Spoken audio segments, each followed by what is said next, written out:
Hi, my name's Tyler Hicks, and I am a kayak kokanee fishing guru, I guess you could call me, and also a member of the Old Town pro fishing team.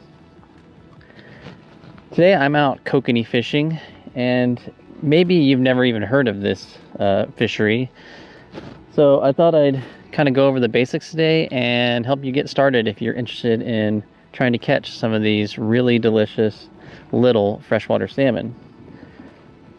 So kokanee are actually a landlocked version of sockeye salmon.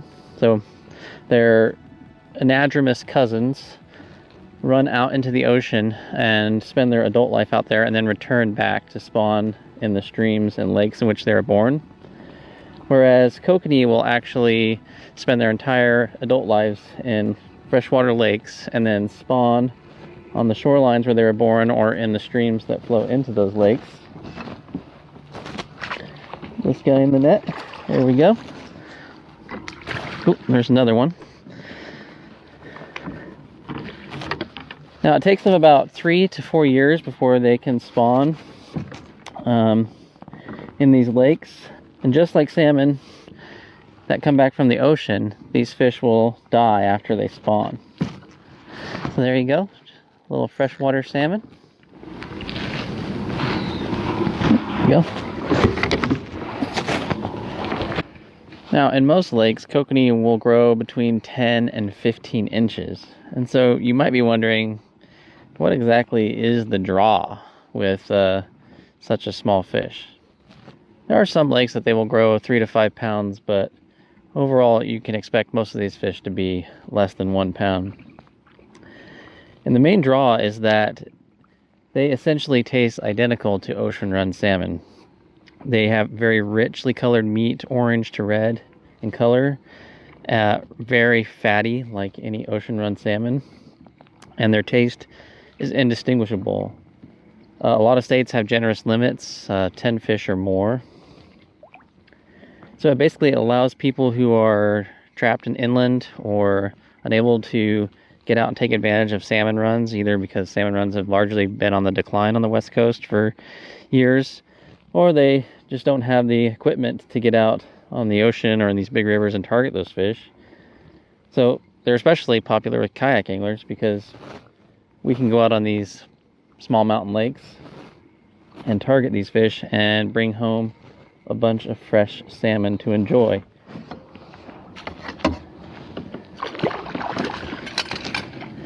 And they taste absolutely amazing. Baked, grilled, smoked. You can can them. They're just a really spectacular fish. Ooh, there's fish.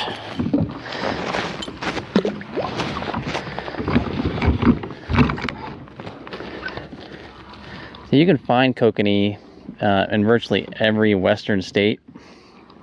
So from the Rocky Mountains to the West Coast, British Columbia all the way up into Alaska.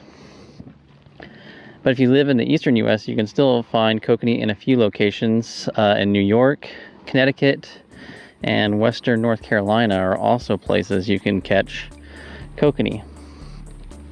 Now, in most of these places, they rely on hatchery programs, especially in the east, to sustain those fisheries. But here in the west, there's a lot of lakes where they just naturally spawn and self-sustain the population.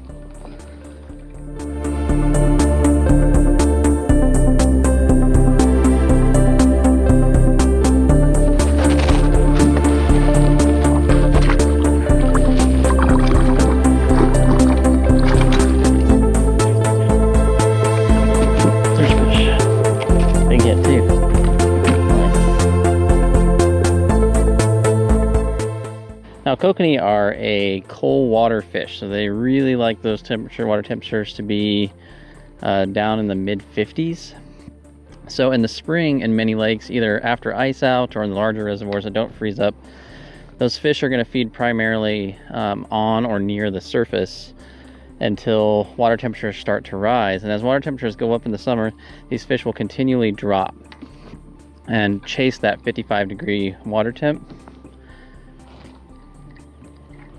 So oftentimes in smaller reservoirs and lakes, they're going to end up in 30 to 70 foot of water in the middle of the summer like today, where they're primarily hanging out around 25-30 feet deep, well below the thermocline. But in larger reservoirs, they might go as deep as 200 feet.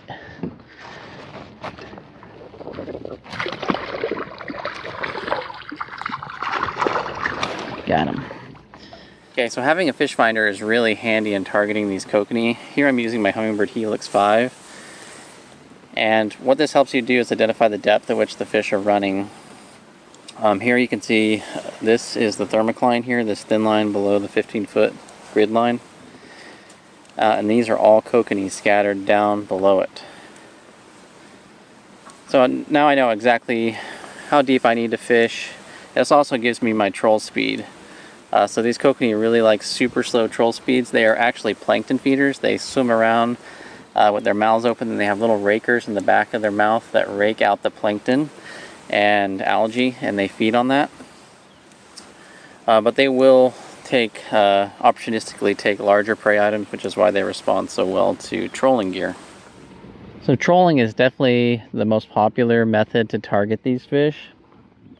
And because of the nature of the gear and because of the technique, I do recommend pedal kayaks from Old Town.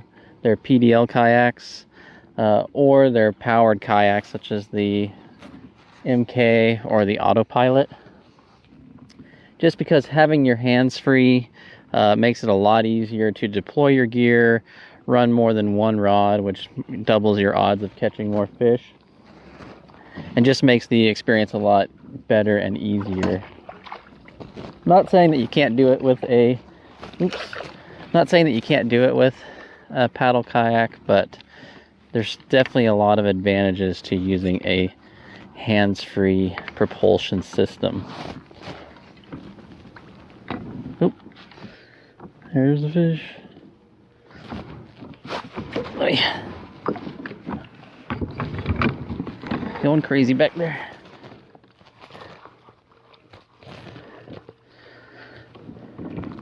So the gear here is not overly complicated. 7 to 8 foot slow action fiberglass or composite rods are the choice. The reason that is it helps to absorb all the energy of the fish. You saw that fish jumping, going crazy back there. Long flexible rod will just absorb that energy and reduces the ability of the fish to leverage the hooks out of its mouth. Also, having a flexible rod allows you to deploy it on a downrigger if you were to install a downrigger on your kayak. They're just so crazy. That's a fat one too. There we go.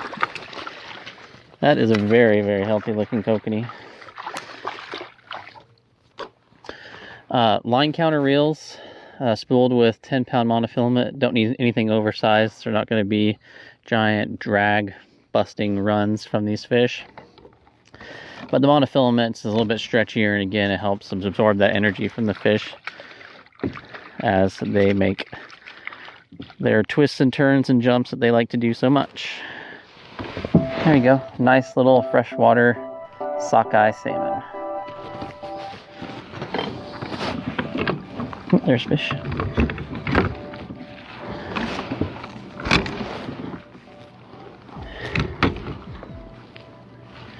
So you'll notice I've been running these large single blades in front of my gear here. Those are called dodgers. Dodgers serve two functions. One, they create a lot of flash, which attracts fish and brings them in. It looks like kokanee feeding in the distance. The second thing that dodgers do is they impart action on the lure that you're trolling behind it, which is critical. Kokanee like a lure that's moving erratically. It entices the strike.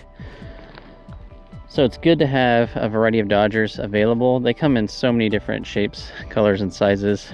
You'll learn to seek out your personal preferences, but in general I do best with silvers, golds, with some sort of pink tape on it, pink or orange tape.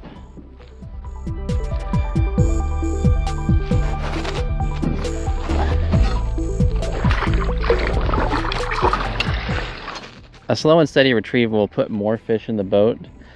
Instead of making sharp jerking motions, just keep a nice steady pressure on the fish, and then a long handled net will also make things really easy. I prefer rubber coated nylon nets or rubber nets, just because the tiny little hooks that you use in these fisheries can get really tangled in those nylon nets, and these fish like to spin around a lot inside the net.